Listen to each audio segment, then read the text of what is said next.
हजारो कर्मचाऱ्यांना मोठा दिलासा. 3 महिन्यांचा घरभाडे भत्ता फरक मिळणार. 35,000 कर्मचाऱ्यांना होणार लाभ. प्रलंबित मागणी संदर्भात अखेर महत्त्वाची प्रक्रिया सुरू झाली आहे. संबंधित कर्मचाऱ्यांना मोठा दिलासाही मिळण्याची शक्यता आहे. मागणीसाठी गेल्या 3 वर्षापासून सातत्याने पाठपुरावाही करण्यात आलेला होता. चला तर पाहूया याविषयी सविस्तर अपडेट. त्यापूर्वी आपणास विनंती आहे, संपूर्ण व्हिडिओ पाहावा जेणेकरून आपणास पूर्ण माहिती आपणापर्यंत पोहोचेल. चॅनलला अजूनही सबस्क्राईब केलेलं नसेल तर चॅनलला सबस्क्राईब करा जेणेकरून नवनवीन अपडेट लवकरात लवकर तुमच्यापर्यंत पोहोचेल.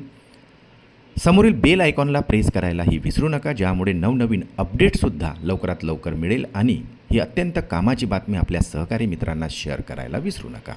जुलै 2021 ते सप्टेंबर 2021 या कालावधीची घरभाडे भत्ता फरक थकबाकी अखेर कर्मचाऱ्यांना मिळणार असून सुमारे 35,000 कर्मचाऱ्यांच्या खात्यात ही रक्कम जमा होणार आहे.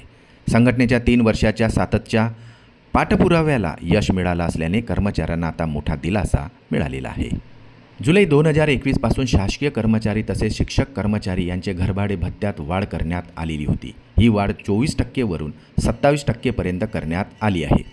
ऑक्टोबर 2021 पासून प्रत्यक्ष 27% प्रमाणे वाढ देण्यात आली आहे. मात्र जुलै 21 ते सप्टेंबर 2021 या कालावधीची थकबाकी मात्र देण्यात आलेली नव्हती. कर्मचाऱ्यांचा जुलै 2021 ते सप्टेंबर 2021 या कालावधीचा घरभाडे भत्ता फरक प्रदान करणे बाकी असल्याचा आढावा घेऊन थकीत देयकांना प्रशासकीय मान्यता घ्यावी व लागणाऱ्या थकीत रकमेची मागणी अंदाजपत्रकात करण्यात यावी असे निर्देश असून आता माहिती प्राप्त झाल्यानंतर थकबाकी देण्याची कार्यवाही करण्यात येणार आहे. दरम्यान आता आदेश निघाल्याने कर्मचाऱ्यांच्या खात्यात या 3 महिन्याच्या घरभाडे भत्ता फरकाची रक्कम जमा होणार असल्याने आता कर्मचाऱ्यांना मोठा दिलासा मिळालेला आहे.